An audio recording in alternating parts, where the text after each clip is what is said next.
गुप्त मानसिक तकनीकें 5। जानकारी संसाधित करने के तरीके।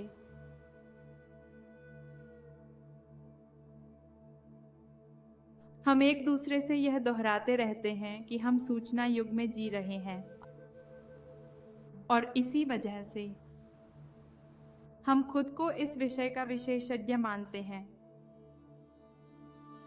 एक बार फिर हम पाते हैं कि हम खुद को धोखा देते हैं, क्योंकि हम यह भी नहीं जानते कि जानकारी की परिभाषा क्या है और हम इसे कैसे संसाधित करते हैं।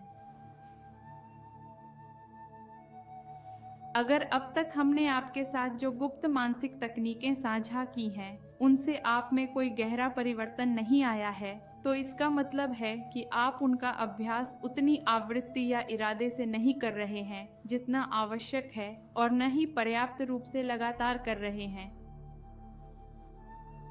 तो आप अभी भी इसे ठीक से नहीं समझ पाए हैं।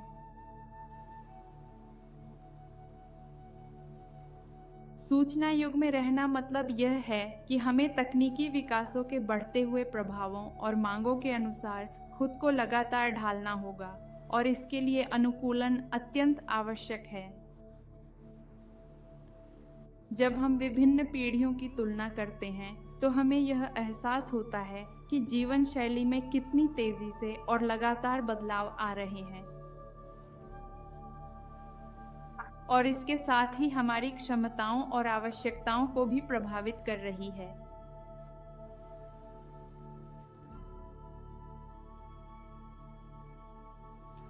यह इस बात का कारण बन रहा है कि कुछ मानवीय क्षमताएं अब काम की नहीं रह गई हैं, जबकि कुछ अन्य क्षमताएं मौलिक बन गई हैं, और मानवता को इन परिवर्तनों को सही ढंग से आत्मसात करने के लिए पूरी तरह से नई शक्तियों को विकसित करने की आवश्यकताएं उत्पन्न हो रही हैं।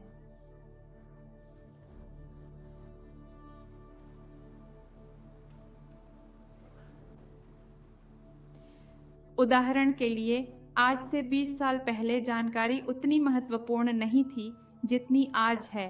आज जानकारी और विशेष रूप से इसका प्रबंधन मानवता के लिए सबसे महत्वपूर्ण बन गया है। यह तब भी है जब हम में से ज़्यादातर लोग अभी भी नहीं जानते कि हम जानकारी को संभालने के लिए कौन सी और कैसे क्षमताओं का इस्तेमाल करते हैं। हमारे पास तो इस बात की कोई सार्वभौमिक अकादमिक परिभाषा भी नहीं है कि जानकारी आखिर है क्या। दूसरे सवाल पर, यानी जानकारी को संभालने के बारे में, हमने पहले ही बताया है कि मानव चेतना वह मानसिक क्षमता है जिसका इस्तेमाल हम जानकारी को संभालने के लिए करते हैं। यह वह कौशल है जिसके साथ हम सूचना को समझते हैं और उस पर कार्य करते हैं। इतना ही नहीं, आप पहले से ही अपनी चेतना की शक्तियों को बढ़ाते हुए जीने के लिए इन तकनीकों का इस्तेमाल कर रहे हैं।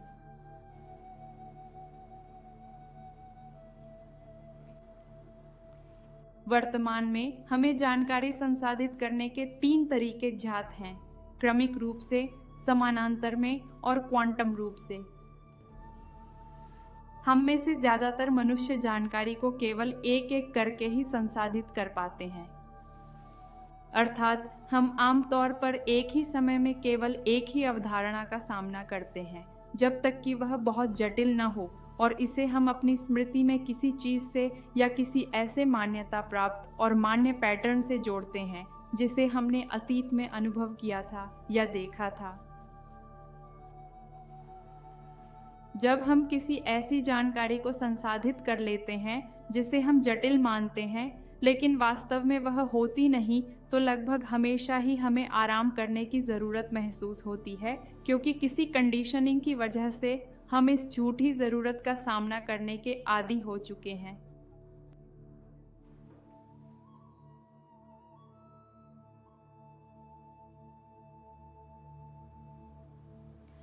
यह असलियत में यह है कि यह झूठी आवश्यकता एक गलत प्रतिमान के रूप में विकसित हो चुकी है।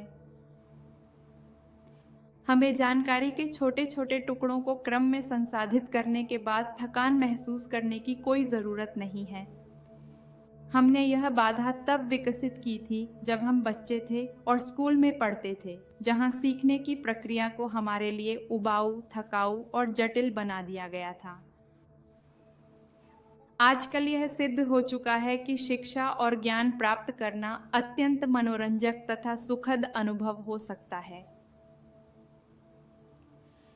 जब हम अपने अवचेतन मन से जानकारी क्रम में संसाधित करते हैं, तो हम जो जानकारी संभाल रहे होते हैं उसे बहुत कम ही बरकरार रख पाते हैं और इस जानकारी को समझ पाना लगभग असंभव हो जाता है।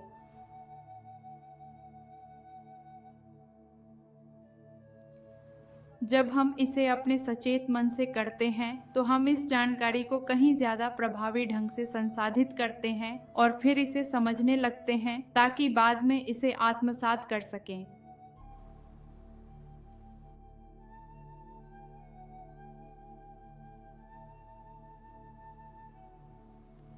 यह एक और उदाहरण है कि कैसे हमारे सचेत मन के प्रगतिशील उपयोग से हमें मानसिक शक्तियों की एक पूरी श्रृंखला प्राप्त होती है।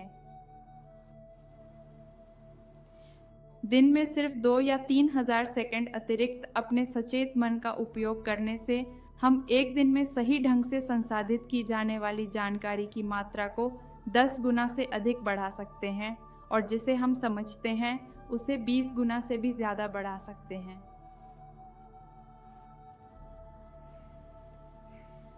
इसी तरह जैसे जैसे यह क्षमता बढ़ती जाती है, संसाधित की गई जानकारी का हमारा भंडार भी तेजी से बढ़ता चला जाता है, जो कई गुना ज्यादा हो जाता है।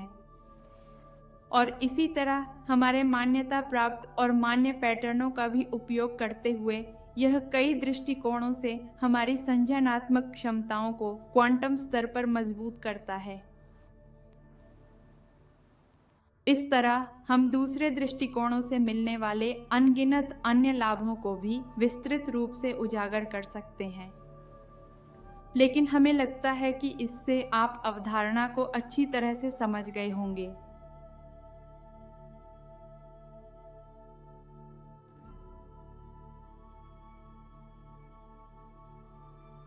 एक बार जब हम जानकारी को संसाधित करने की प्रक्रियाओं में अपने सचेत मन का उपयोग बढ़ाने की आदतें विकसित कर लेते हैं, तो अगला कदम इन तंत्रों को समानांतर रूप से लागू करना होता है।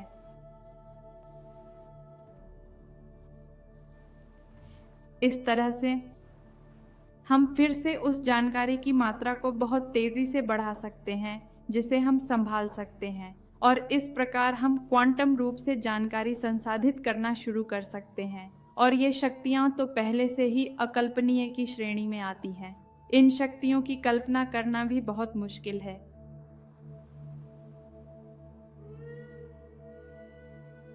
डॉक्टर देला गार्जा का कहना है कि इन स्तरों तक पहुंचना किसी दूसरे ग्रह पर जीवन जीने के समान है। वह 17 बहुत मुनाफे वाली कंपनियां चलाते हैं।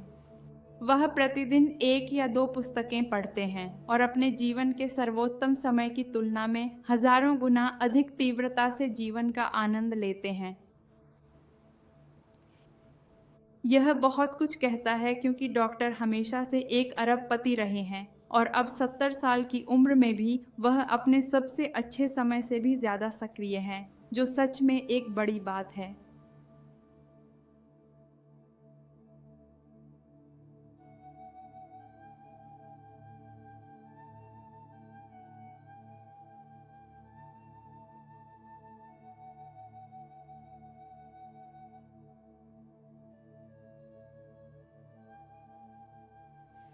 इन नई मानसिक शक्तियों का वर्णन करना असंभव है क्योंकि हमने पहले कभी उनका अनुभव नहीं किया है। इसलिए हमने उन्हें अपनी स्मृति में किसी मौजूदा पैटर्न से तुलना करने के लिए कोई तरीका नहीं बनाया है और अभी तक हमारे पास उन्हें किसी भी अन्य चीज से जोड़ने की क्षमता नहीं है। एक विचार बनाने के लिए समान पैटर्न। हालांकि जब हम इन शक्तियों को अनुभव करना शुरू करते हैं, तब हम एक दूसरे आयाम के द्वार खोलते हैं और ऐसे रूपांतरों का निर्माण करना आरंभ करते हैं जिनका अतीत में हमारे व्यक्तित्व से धीरे धीरे कम संबंध रह जाता है।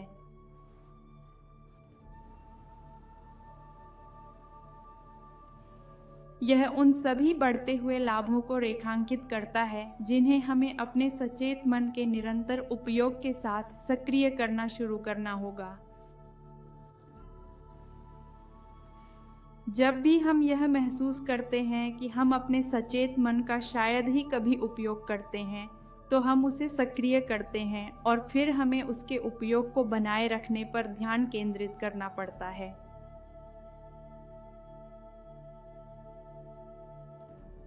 हर दिन हमें अपने परिवेश में अधिक से अधिक अनुस्मारक स्थापित करने होंगे ताकि वे हमें उनके उपयोग को याद रखने में मदद करें।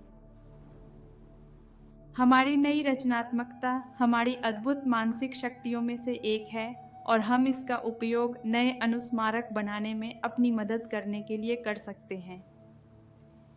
हमें इस तकनीक को अपने जीवन की पहली और सबसे महत्वपूर्ण प्राथमिकता बनाना होगा। हमारे सचेत मन का उपयोग करने के सबसे मूल्यवान अनुप्रयोगों में से एक है हमारे आत्म अध्ययन में। यह एक तथ्य है कि हम खुद को नहीं जानते हैं। हमें पता ही नहीं क्या उपकरण इस्तेमाल करें, कैसे करें, यह तो दूर की बात है। हम अपने लक्ष्य हासिल करने में असरदार कैसे हो सकते हैं अगर हम यही नहीं जानते कि हमारे पास क्या है और न ही यह कि उनका सही इस्तेमाल कैसे करें।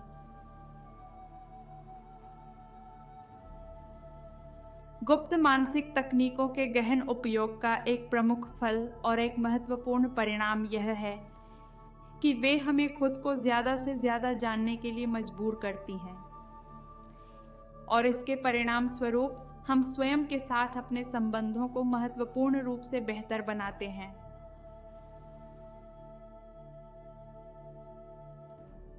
हमें अपनी टिप्पणियां भेजना न भूलें।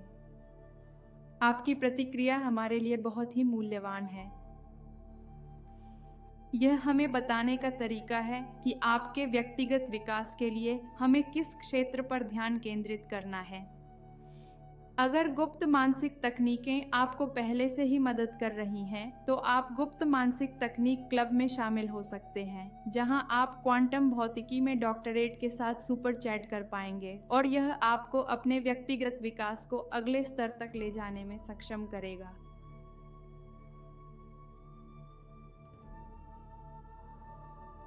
कृपया हमें अपना नाम, अपने गृह नगर का नाम और अपना ईमेल पता निम्नलिखित ईमेल आईडी पर भेजें: mentaltechniques@gmail.com।